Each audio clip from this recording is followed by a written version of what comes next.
ಪ್ರಿಯರೇ, ದಿನದ ಬದುಕಿಗೊಂದು ಕ್ರಿಸ್ತನ ಈ ದನಿ ನಮ್ಮೆಲ್ಲರಿಗೂ ಪ್ರೇರಣೆಯಾಗಲಿ.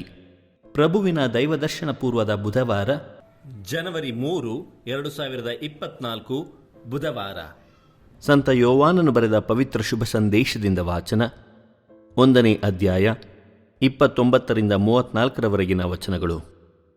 ಆ ಕಾಲದಲ್ಲಿ ಯೋವಾನನು ತಾನಿದ್ದಲ್ಲಿಗೆ ಯೇಸು ಬರುತ್ತಿರುವುದನ್ನು ಕಂಡು, ಇಗೋ ನೋಡಿ, ಬಲಿಯರ್ಪಣೆಗಾಗಿ ದೇವರು ನೇಮಿಸಿರುವ ಕುರಿಮರಿ, ಲೋಕದ ಪಾಪಗಳನ್ನು ಪರಿಹರಿಸುವವರು ಇವರೇ.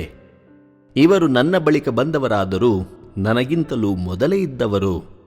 ಆದುದರಿಂದ ಇವರು ನನಗಿಂತಲೂ ಶ್ರೇಷ್ಠರು ಎಂದು ನಾನು ಹೇಳಿದುದು ಇವರನ್ನು ಕುರಿತೆ. ಇಸ್ರಾಯೇಲರಿಗೆ ಇವರನ್ನು ತೋರ್ಪಡಿಸಬೇಕೆಂದೇ ನಾನು ನೀರಿನಿಂದ ಸ್ನಾನದೀಕ್ಷೆ ಕೊಡುತ್ತಾ ಬಂದೆನು.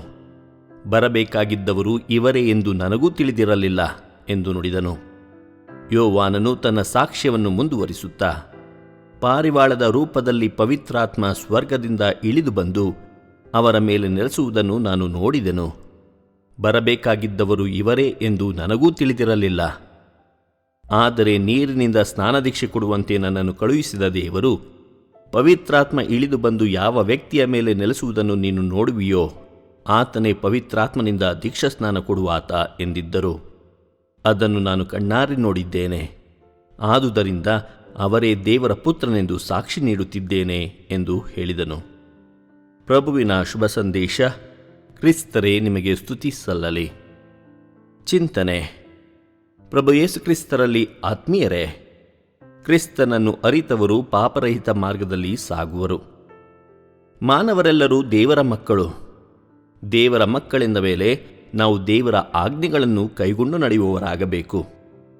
ಯಾರು ದೇವರ ಆಜ್ಞೆಗಳನ್ನು ಉಲ್ಲಂಘಿಸುತ್ತಾರೋ ಅವರು ಪಾಪ ಮಾಡುತ್ತಾರೆ. ಆದ್ದರಿಂದ ದೇವರ ಆಜ್ಞೆಗಳನ್ನು ಉಲ್ಲಂಘಿಸದಂತೆ ಎಚ್ಚರಿಕೆ ವಹಿಸಬೇಕು.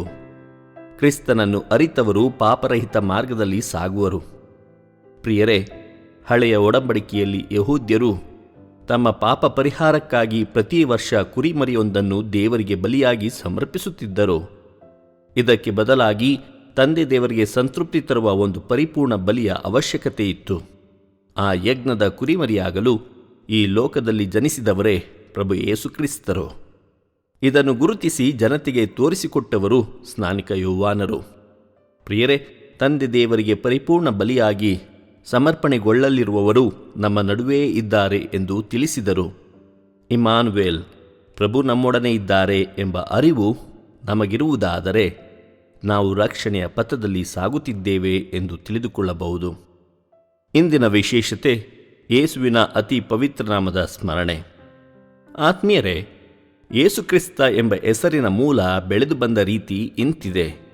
ಆತ್ಮೀಯರೇ, ಯಹೋಶು ಅಥವಾ ಯೇಶ್ವ ಕಾಲಕ್ರಮೇಣ ಯೇಶುವ ಆಗಿ ಮಾರ್ಪಾಡಾಯಿತು. ಯಹು ಎಂದರೆ ದೇವರು ಮತ್ತು ಶುವ ಎಂದರೆ ರಕ್ಷಿಸುವರು ಎಂದರ್ಥ. ಯೆಹೋಶುವ ಎಂಬ ಮೂಲ ಪದದಿಂದ ಯೇಸು ಅಂದರೆ ಗ್ರೀಕ್ ಭಾಷೆಯಲ್ಲಿ ಯೇಸುಸ್ ಎಂಬ ಹೆಸರು ಬಂದಿದೆ. ದೇವರು ರಕ್ಷಿಸುವರು ಎಂಬುದು ಈ ನಾಮದ ಅರ್ಥ. ಗ್ರೀಕ್ ಭಾಷೆಯ ಕ್ರಿಸ್ಟೋಸ್ ಎಂಬ ಮೂಲ ಪದದಿಂದ ಕ್ರಿಸ್ತ ಎಂಬ ಹೆಸರು ಬಂದಿದೆ. ಇದರ ಅರ್ಥ ಅಭಿಷಿಕ್ತನು.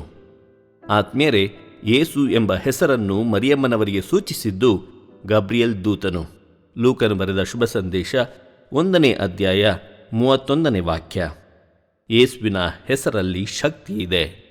ಯೇಸುವಿನ ಹೆಸರಲ್ಲಿ ಸೌಖ್ಯವಿದೆ. ಯೇಸುವಿನ ನಾಮದಲ್ಲಿ ರಕ್ಷಣೆ ಇದೆ. ಯೇಸುವಿನ ನಾಮದಲ್ಲಿ ಆತ್ಮೀಯತೆ ಇದೆ. ಯೇಸುವಿನ ನಾಮದಲ್ಲಿ ಭರವಸೆ ಇದೆ. ಯೇಸುವಿನ ನಾಮದಲ್ಲಿ ದೇವರ ರಕ್ಷಣೆ ಇದೆ, ದೇವರ ಪ್ರೀತಿ ಇದೆ, ದೇವರ ದಯೆ ಇದೆ, ದೇವರ ಕರುಣೆಗಳಿವೆ. ಹಾಗಾಗಿ ಪ್ರಿಯರೇ, ಶ್ರೇಯಸ್ಸು ನಾಮ ಅತಿಶಯ ನಾಮ, ಪಾಪಿಗೆ ಇಂಪಾದ ನಾಮ. ಯೇಸುವಿನ ನಾಮ ಪವಿತ್ರ ನಾಮ. ಈ ನಾಮವನ್ನು ದುರ್ಬಳಕೆ ಮಾಡದೆ ಸದಾ ಗೌರವದಿಂದ ಭಕ್ತಿಯುತವಾಗಿ ಉಚ್ಚರಿಸೋಣ.